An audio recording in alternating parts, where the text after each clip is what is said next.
Thank you, Norma. All right, let us sing together.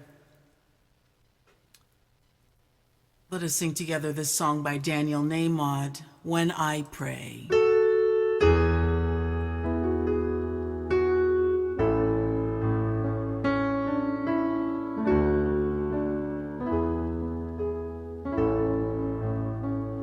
When I pray, I feel my heart go deeper, my heart go deeper into my God. When I pray, I feel my heart go deeper, my heart go deeper into my God. Right here, right now, right where I am, I pray. Right here, right now, right where I am, I pray. When I pray, my soul, when I pray, I feel my soul, I feel my soul go deeper, my soul go deeper into my God. When I pray, I feel my soul go deeper, my soul go deeper into my God. Right here, right now, right where I am, I pray. Right here, right here, right now, right where I am, I pray. When I pray, I feel my love, I feel my love go deeper, my love go deeper into my God. When I pray, I feel my love go deeper, my love go deeper into my God. Right here, right now, right where I am, I pray. Right here, right now, right where I am, I pray. One more time, right here, right now, right where I am, I pray.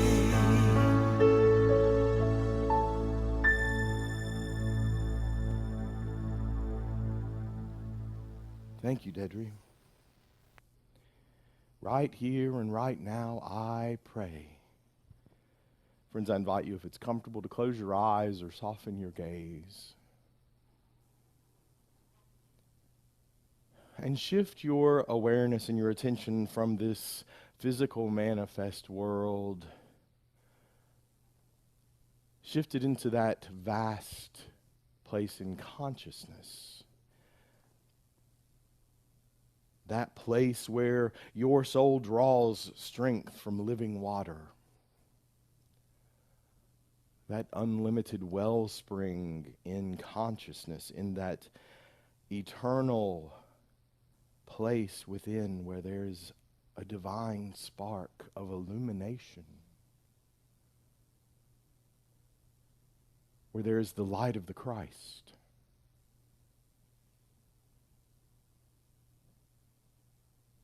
And when we bring our attention there to that light, to that presence, to that wellspring, right here and right now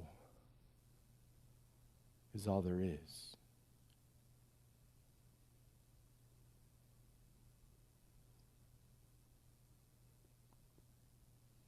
In the unity prayer tradition, prayer begins with relaxation and bringing our awareness and attention not to a problem, not to anything that is wrong, but to an awareness of our oneness with God, with good, with love.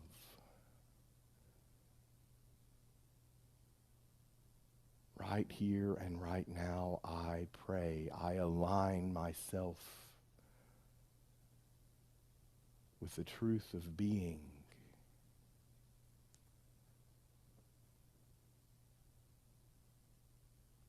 Right here, right now, when I bring my full attention and awareness, when you bring your full attention and awareness to that place where life itself is breathing you, breathing me, where we are one, that is where prayer begins, with intention.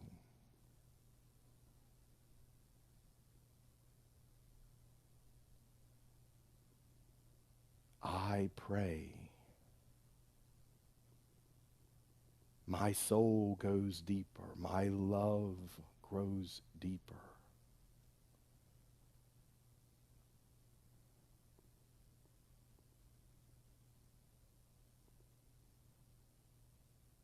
That place where personality begins to fade away and our individualized expression of the one shows up in full vibrancy, radiating love, vibrating love.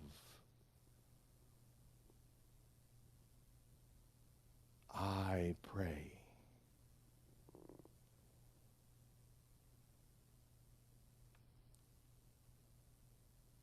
Prayer flows through my life.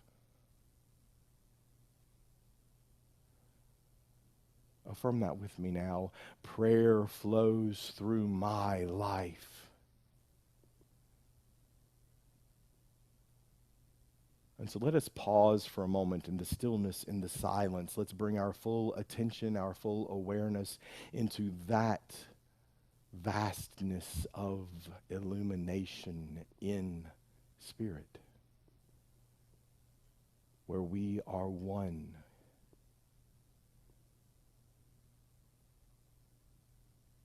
Where there is only God, only good, only love. Let's commune there for just a moment and know the truth.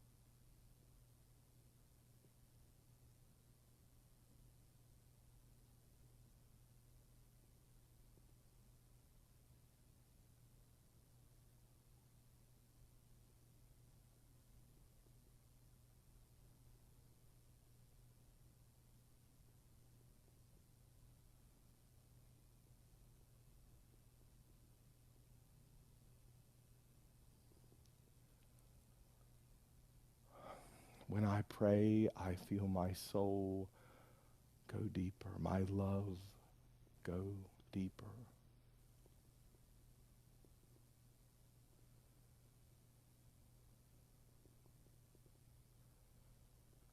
Filled with the illumination of the Christ within, I invite you to bring your awareness back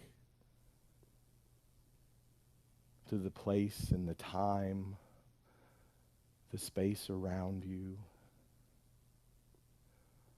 but bring with you an awareness of right here and right now, the eternal wellspring of living water that flows through your life.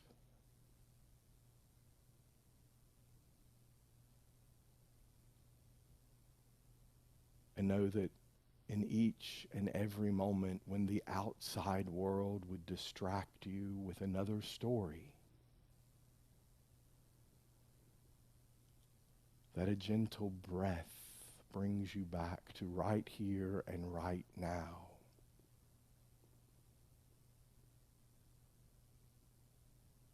And that you are the presence of love.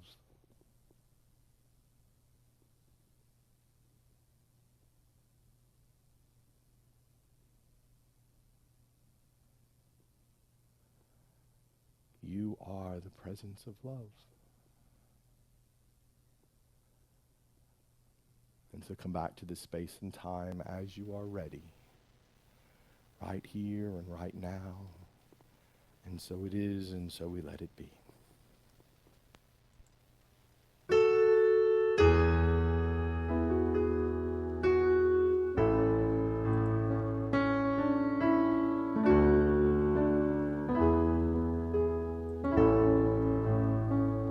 When I pray, I feel my heart go deeper, my heart go deeper into my God.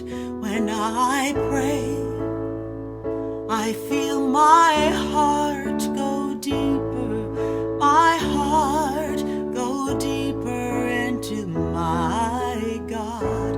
Right here, right now, right where I am, I pray.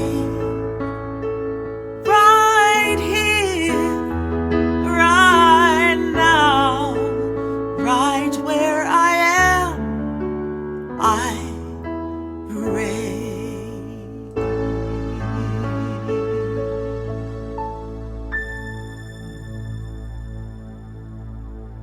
And as we prepare to receive Rev Todd's message, I'm going to do this one for you. I think the lady is called Donna Michael. Donna Michael.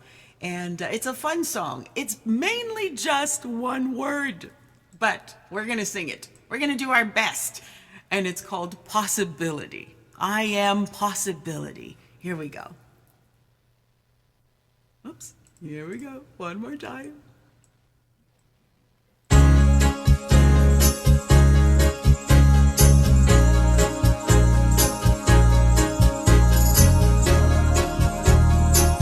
I like the rhythm. Here we go. I am possibility. I am possibility. Infinite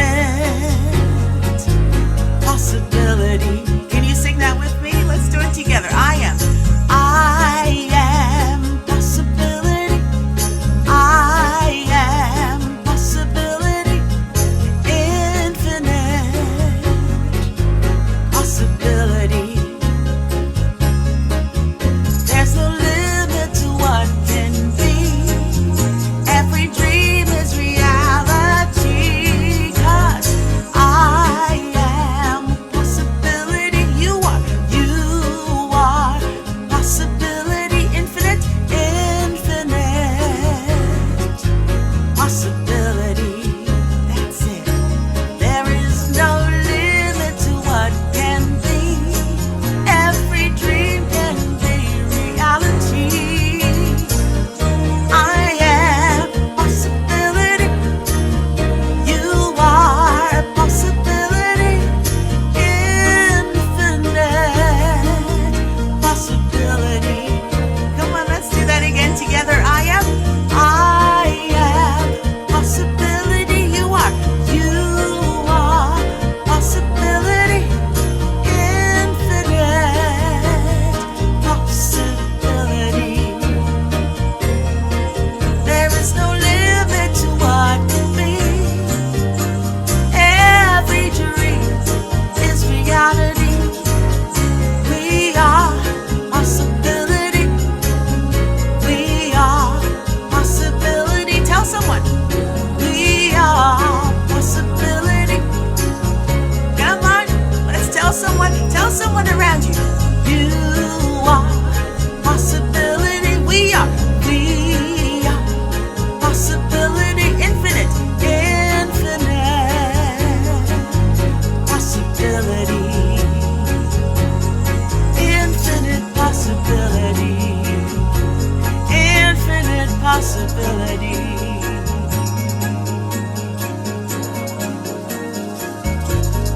Here's Rev Todd.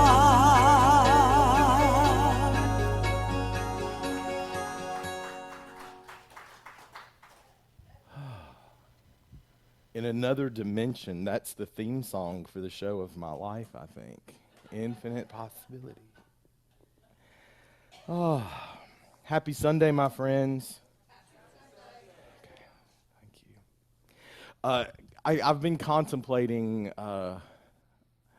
this idea, even as I, finished up that last series. This question kept showing up because I don't know about you, but I look at my life and I see some things where I go, I think I'm stuck here. You ever do that? I'm stuck in that rut kind of thing.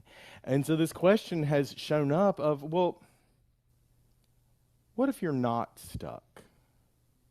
What if you're not stuck? What if you are not stuck?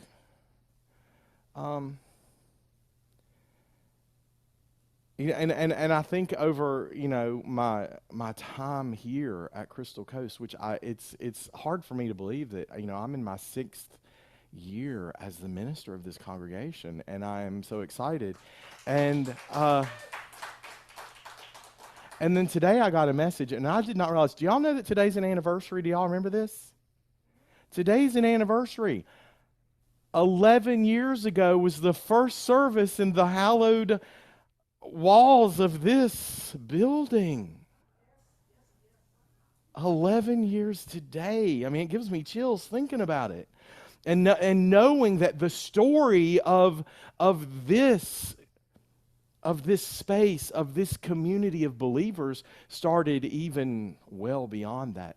Thank you, Lissa, for holding that idea. And that there are actual love letters written in the sheetrock of this building. It's so amazing. But even in the midst of that, I don't know if you've noticed that things have changed a little bit in the external world since these walls got painted. Have y'all seen some changes in the world? Ooh, and sometimes we assume that we get stuck because of our circumstances. That's been true for me, and maybe you, our circumstances.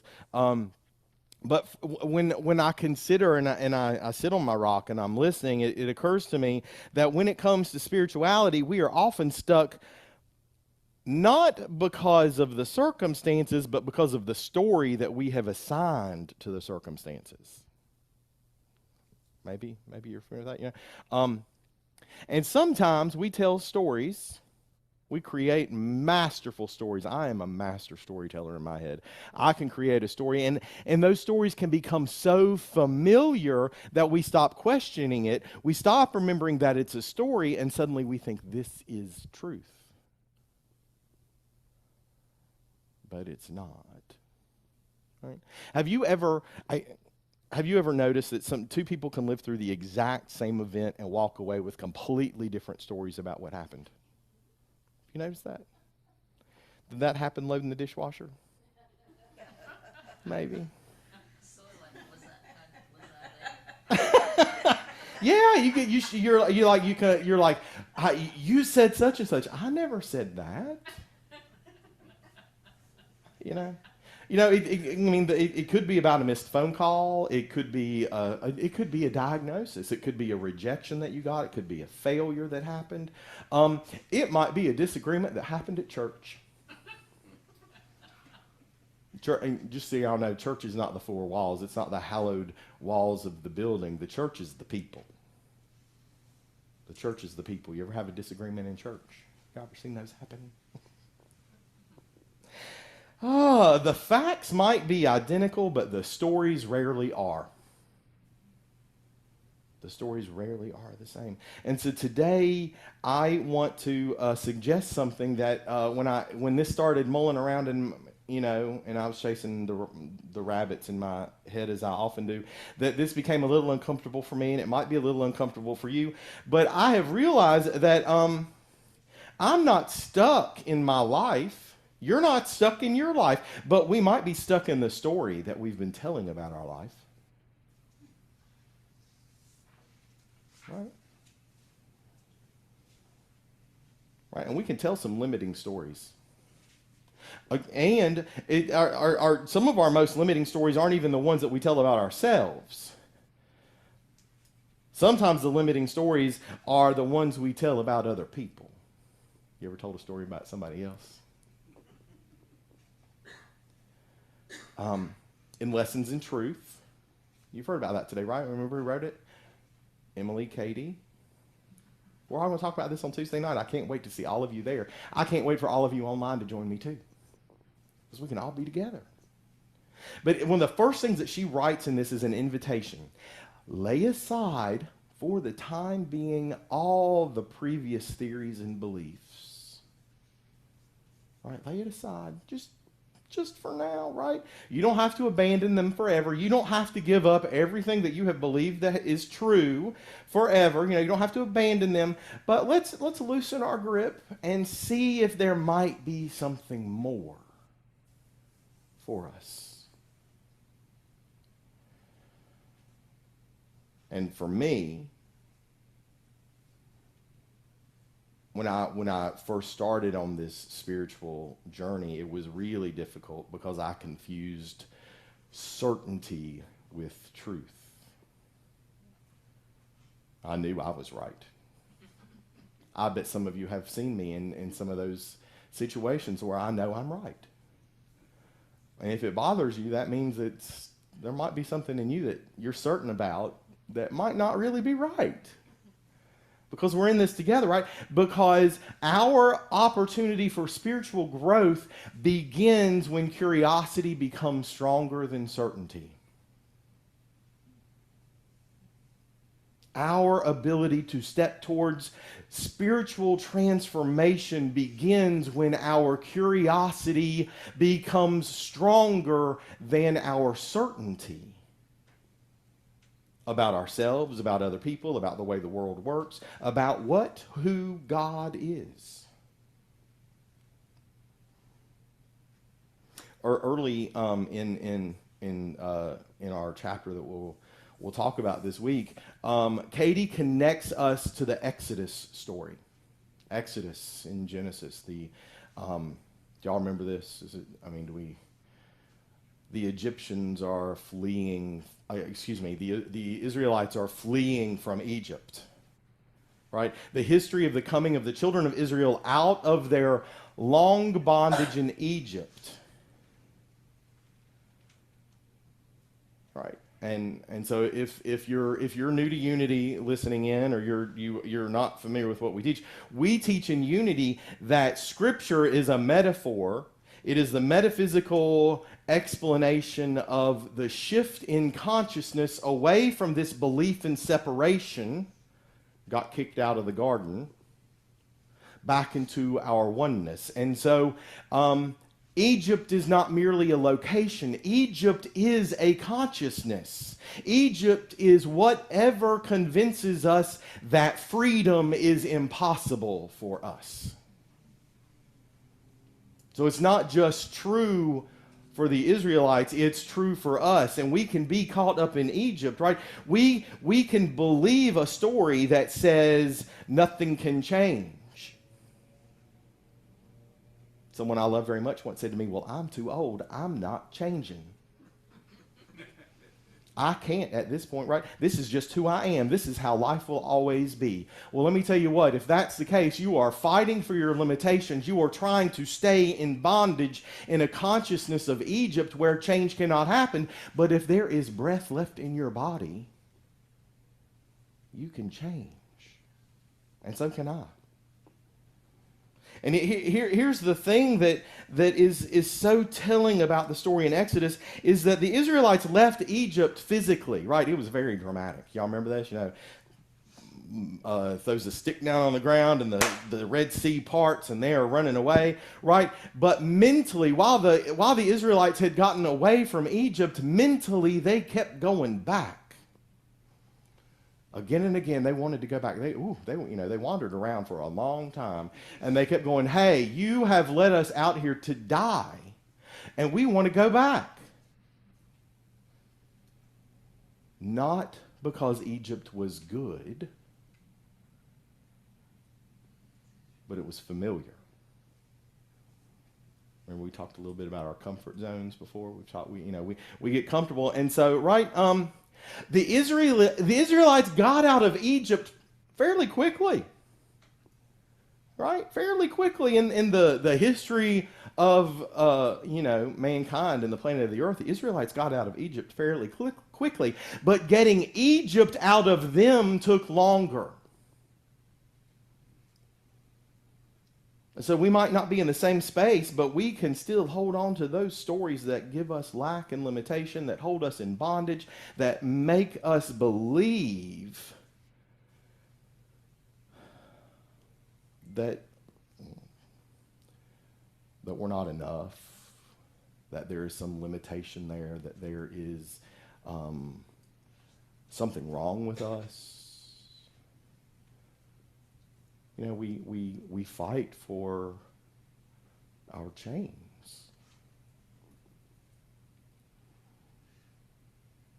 And this story came up for me this week as I contemplate this idea of, what if we're not stuck, right? Not stuck in a story. And so I think everybody here knows this because I've talked about it freely. But I'm an openly gay man, and it's Pride Month, and that's not my story. That's just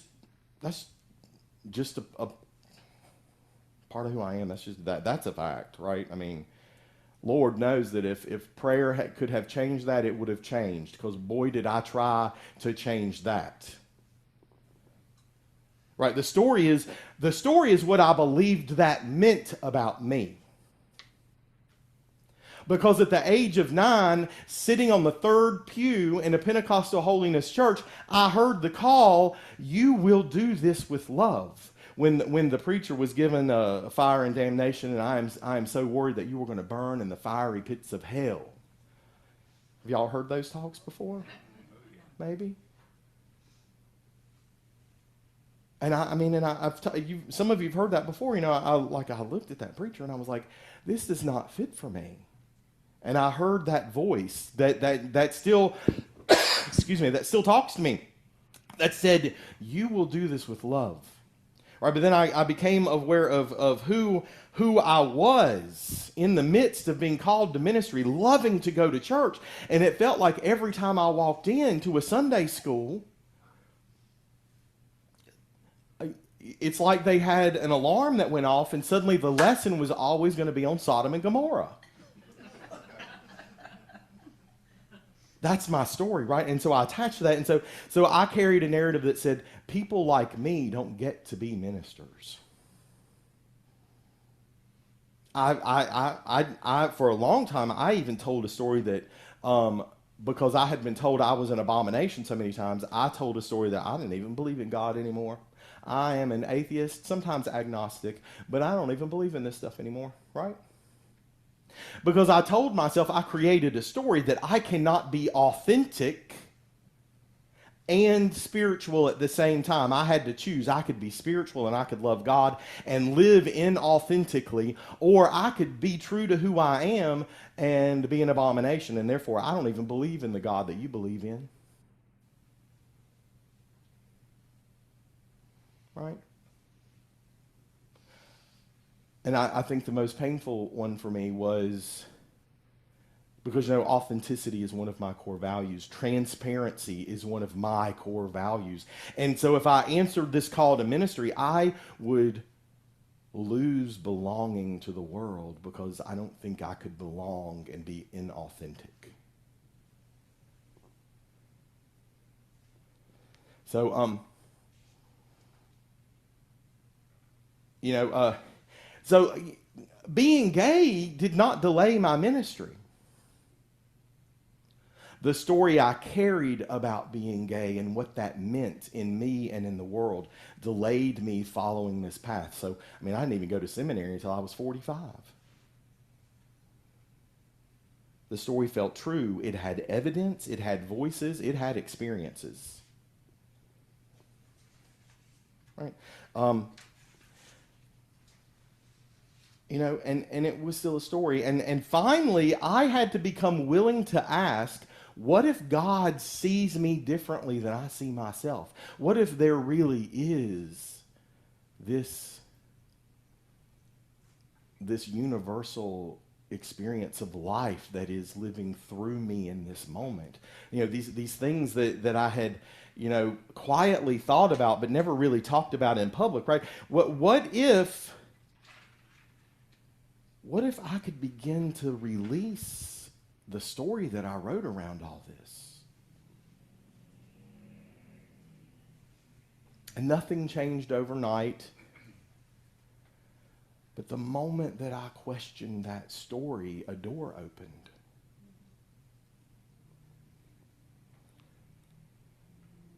And it's not because any of the circumstances changed. It's not because of the fact that I'm a gay man changed. None of that changed. What changed was my consciousness. I let go of some of that Egypt that I had been holding on to. That place that was familiar, even though it was painful, that it was uncomfortable, that it's not where I wanted to be.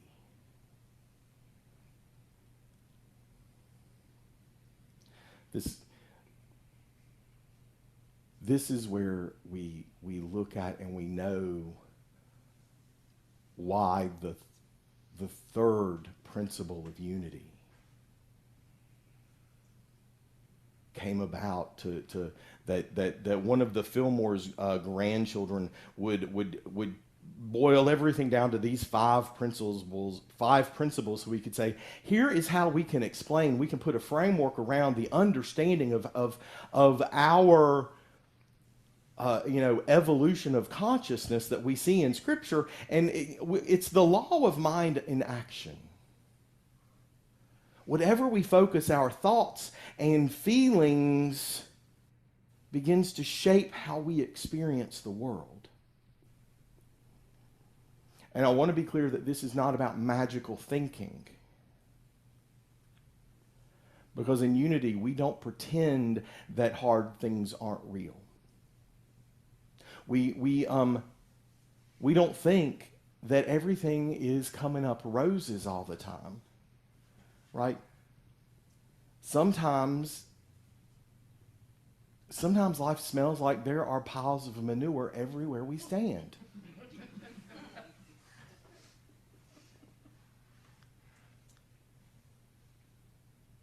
The thoughts we repeatedly entertain become the lens through which we experience life. And we can repeat some really, really crazy ones. And we see this being reflected in science now. Neuroscience, modern neuroscience tells us that the brain is constantly creating predictions. It filters reality through our expectations. It notices what confirms it. It notices what is confirming of the beliefs we already have. It becomes efficient by strengthening familiar pathways, right? So it boils down to this. The stories we rehearse in our head become easier to believe because our eyes, the lenses that we're seeing, are going to point out the activity in the world that reinforces the story that we've created.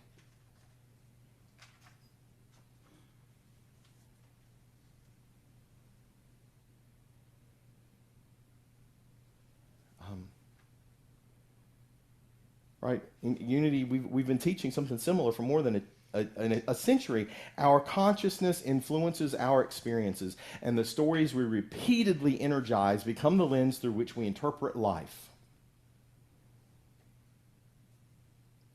Your brain is a meaning-making machine. And the question is whether the meaning you're making is setting you free or putting you into bondage.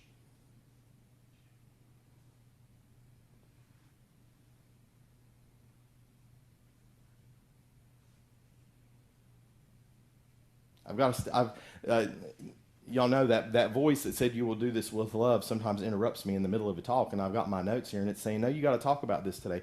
Because, once again, it is Pride Month. And this particular weekend, I am stepping way outside of my talk. This particular weekend, orange is my favorite color, and I was like, I'm going to wear an orange shirt because this is also gun violence awareness month, weekend. Like Friday was gun awareness. We're an inclusive community. It is Pride Month, and I just read about a woman, a trans woman, who was getting physically attacked in a state where she has a conceal and carry permit, and she was getting physically attacked, and she pulled out a gun, and the people that were attacking her then ran away. And they were attacking her because like she is like challenging the some of the bathroom laws that have shown up in that state. And there is a stand your ground law in that state that says she can do this. And it's on security footage that she was being attacked. And she's the one that got arrested and is facing 15 years in prison for pulling out a firearm and pointing it at someone who was physically beating her.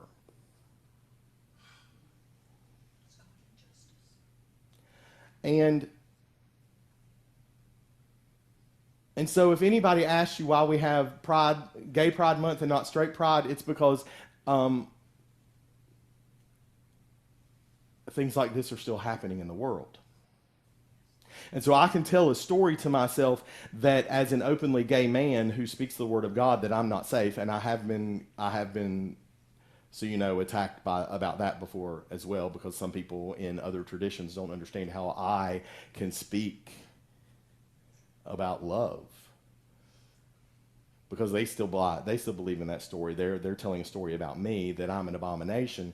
And so we have to be careful that there are things that happen in the world that we cannot Pollyanna-ish imagine away. And we cannot let the reality of those things put us into bondage and say that we're not safe. And that kind of stuff impacts this community. This community of believers in this church, this larger community.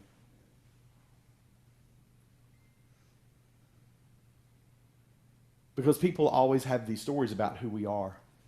Do you remember Bartimaeus in Scripture? You know who Bartimaeus was? Some of you might. People knew him, but it wasn't just Bartimaeus, right? It was blind Bartimaeus. Because we have stories about who people are. Do you have stories about who people are?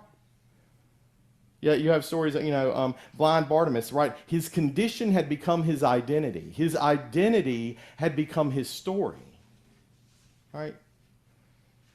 And he's sitting there, and he's in Jericho, and Jesus and the disciples are walking through Jericho, and all these people are around like, oh, they're looking at at Jesus. Well, he's not looking at Jesus because he's blind, but he hears people talking about whispering, it's Jesus. And so Bartimaeus calls out, "Yo, Jesus, son of David, have mercy on me. Have mercy on me." He had to point out that Jesus was the son of David. That's important because that says Bartimaeus was saying, I believe that you're the Messiah. I believe that you are the one that has come to change things. I believe in that. Have mercy on me. And do you know what everybody in the crowd was doing? Oh, it's just blind Bartimaeus. Settle down. You ever had somebody tell you to settle down? Or simmer down. That's a good one in the South. Simmer down. Simmer down. Just sit there, but Jesus heard him and said, call him. Have you ever noticed that when people tell you to simmer down? Simmer down. Who do you think you are? And then you're like, oh, you're going to get an award. And everybody's like, oh, I knew you could do it, right? Because suddenly they had an idea about who you are, and suddenly you must be different than who I was telling myself that you were. Oh, yeah, go ahead, go. Yeah, you cheer on your feet. He's calling you. Look how great that is, right? Barnabas threw down his cloak. Threw down his cloak. Blind Barnabas had a cloak that he would throw out, and he would ask people, he would beg for change, right? For people to throw him money on his cloak. So throwing down the cloak, he was throwing away his worldly possessions to step into his spirituality. The cloak represented the life he had known, the identity that he had carried, the story that everyone else accepted about him, and the story about himself that he was clinging to. He threw it away. And his sight was restored by his own faith. In this story, Jesus doesn't cake his eyes with mud. He doesn't, spit in his eyes. No, that's all in other stories. This doesn't happen in Barnabas in our scriptures in Mark. And so here's my question for us. What if the greatest miracle wasn't his sight being restored? What if the greatest miracles was refusing to remain trapped inside an old story?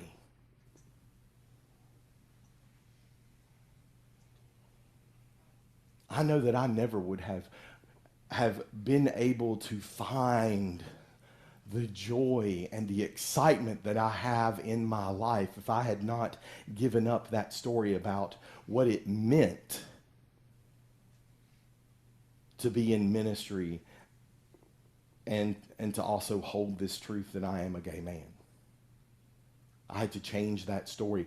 Barnabas had to give up his story about being blind and he could see, right? So many of us want a healing. Many of us want a transformation to happen while we hold on so tightly to an identity that needs to be forgiven, to be washed away, to be let go.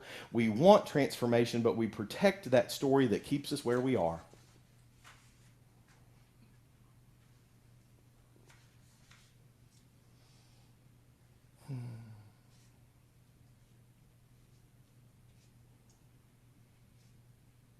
Sometimes the stories we have to let go of are stories about others. Because sometimes we're not stuck in a story about ourselves. We're stuck in a story about other people in our life, or other people that aren't even in our life but we know about because, we haven't yet learned how to turn off that TV or to stop scrolling on the reels on Facebook, right? And we become certain about why they did certain things. We've done that. We decide we know exactly what somebody meant when they sent out that email. You ever done that?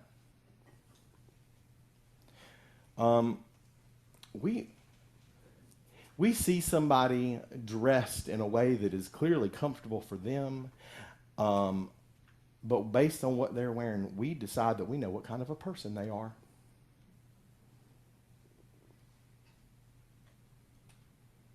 And then we often decide that we know whether or not they can change.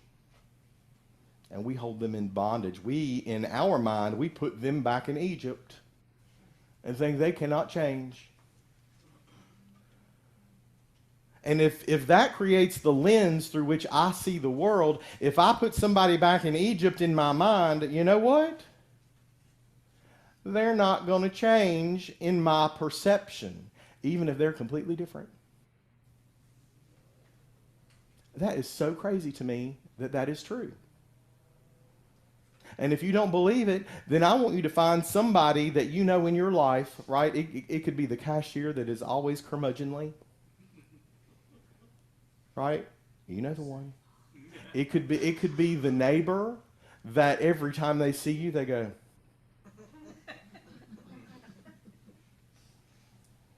Start praying for them. Start forgiving them on a daily basis. Don't walk up to them and go, I forgive you. Right? But change in your mind, change in your thinking what this truth is, right? Because, we have all these narratives, right? And then we create these narratives about ourselves, about other people, and we respond to the narrative that we've told. We never actually, I can't say we never, but it's really rare that we're actually responding to just the data. What if it's just data? And we take the charged narrative away from it, right? Katie writes, how much it may seem that some other personality is at the foundation of your sorrow or trouble. Some other personality is the foundation of your sorrow or trouble. Ooh, I used to be a victim. I can't do what I want to do in life because, the church won't let me.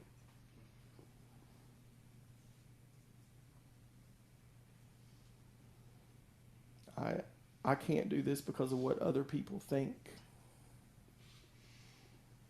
And what if the story we're carrying about another person is incomplete? What if we've confused our interpretation and we've called it truth?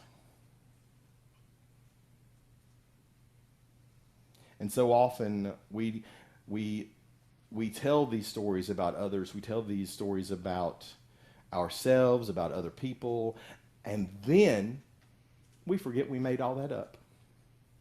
We forget how creative we are and that we have used our creative faculties and we've made stuff up. We created a story. And it's, and then we were like, oh, well, this is true. I'm certain of it. And then we have to, we have to unwind all that, right? Because the distinction is essential for us to understand, to understand the absolute and the relative. And in the relative world, this manifest world, even facts change. In the absolute, nothing changes. God is the absolute, right? And we have to be able to make sure that we can understand the difference between the relative and the absolute. We have to be able to begin to parse apart the story that we've been creating, the narrative about it,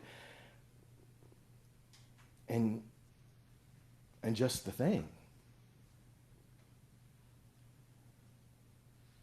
That distinction is essential, and we are not asking, unity is not teaching, I am not imploring you to deny reality, because pain is real. Loss is real. Injustice is happening in the world.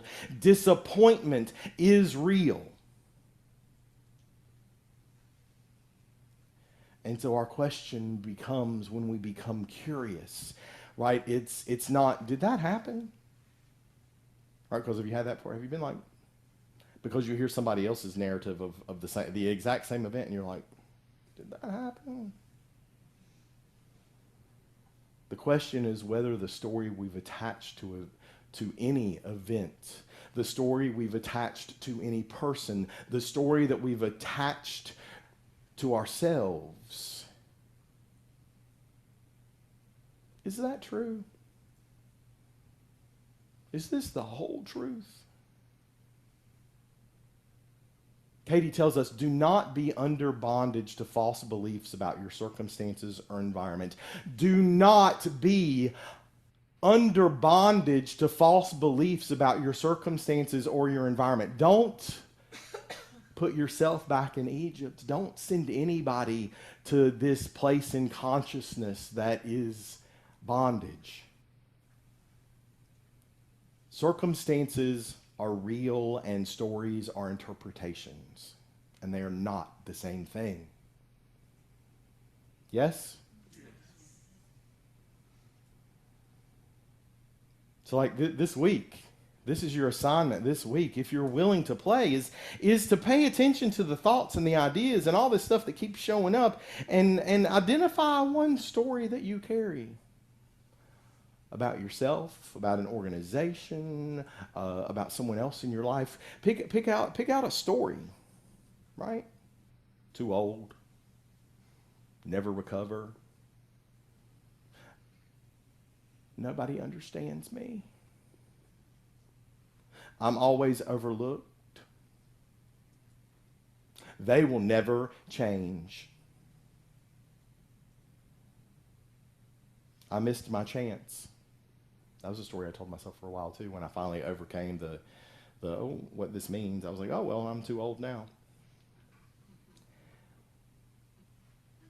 While we still have the breath of life breathing us, it's not too late. But when you find that story, when you identify that one story you want to work with, I want you to ask, is this true? Is this true? Or have I just practiced this story for so long that it feels like truth?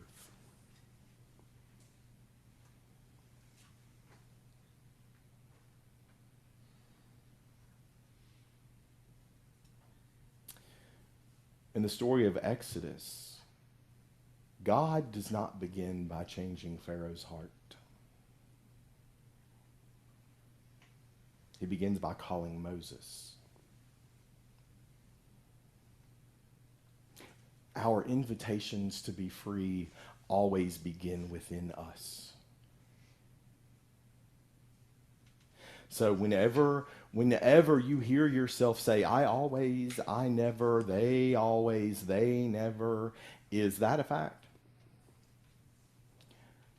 Or is this a story that I've worked really hard to believe?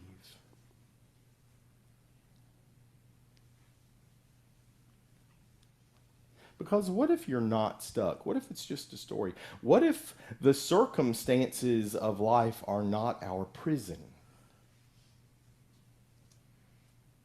What if it's the stories we tell that are keeping us stuck? And friends, that's what I was invited to share this week while I sat on my rock. And I thank you for listening. I love you.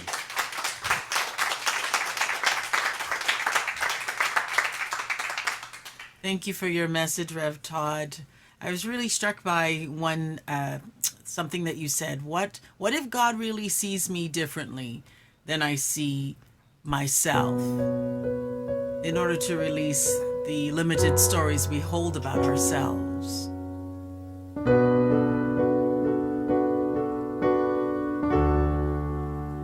I see your courage. I see you rise to face each challenge. You are stronger than you think. Stronger than you think you are. I see your heart. I see you're kind as you show your love. You're more needed than you think. More needed than you think you are. And I have faith in you. Put your faith in me. Let your faith reveal exactly what I see, the real you to be. 'Cause you are more than you think, so much more than you think you are. I see your light, I see honor and integrity. You're more worthy than you think, more worthy than you think you are. I see your choices, your careful and thoughtful deliberation. You are wiser than you think, so much wiser than you think you are. And I have faith in you. Put your faith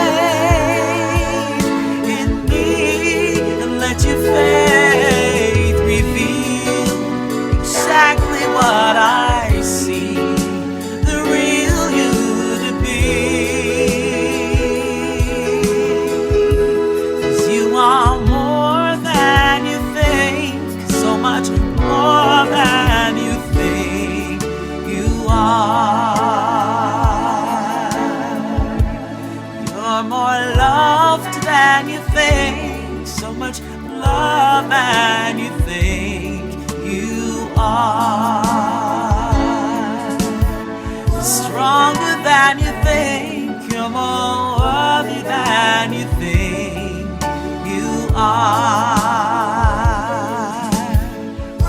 Stronger than you think. You are stronger than you think you are. You are wiser, wiser than you think, and more loved than you think you are.